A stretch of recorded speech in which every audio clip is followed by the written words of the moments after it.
Ayan na mga idol, 200 per butas po pala ang kuha ko dyan kay owner mga idol. Nagpalagay siya ng ano mga idol, isang trigang switch tapos tatlong outlet mga idol. Tapos yung dalawang signage niya mga idol, pinalagyan ng switch. Tapos isang exhaust fan, pinalagyan ng switch. Tapos isang electric fan, pinalagyan ng switch mga idol. Ayan, 200 per butas lang singil ko dyan kay owner mga idol. Hindi po kayo logi sa owner dyan mga idol. Pakicomment na lang po dito mga idol kung sakaling logi sa owner sa singilan ko na 200 per butas mga idol. Ayan, para mabago ko yung singilan ko mga idol.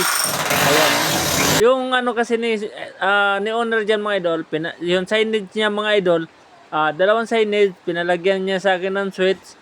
Tapos yung exhaust fan niya, exhaust fan na yan mga idol, pinalagyan din ng switch sa akin. Tapos yung mga electric fan mga idol, pinalagyan ng switch. Bale, tatlong outlet yan mga idol, bale apat. Nasingil ko lang si owner 200 per butas dyan mga idol.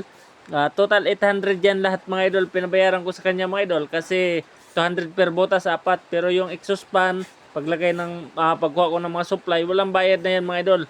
Pati yung mga signage mga idol, yung siningil ko na lang sa kanya dyan mga idol, yung tatlong outlet at saka isang switch na trigang mga idol. Ayan si owner mga idol, oh. Napakaganda at napakabait niyan mga idol ni owner mga idol. Ayan, pag kumakain pa ako dyan mga idol, kasama nila ako sa misa nilang napakaganda ng misa mga idol.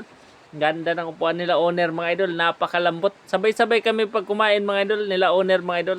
Maraming salamat po sa sobrang kabaitan nyo po sa akin ma'am. Ayan, kaya pulidong gawa natin dyan mga idol. Ayan, medyo matuyo na kasi yan mga idol, kaya pinatungan natin ulit yan mga idol. Ayan, sobrang bait talaga ni owner mga idol. Wala kang masabi dyan mga idol. Ayan mga idol, natapos ko ng alas 12 yan mga idol. Tingnan yung oras mga idol, oh.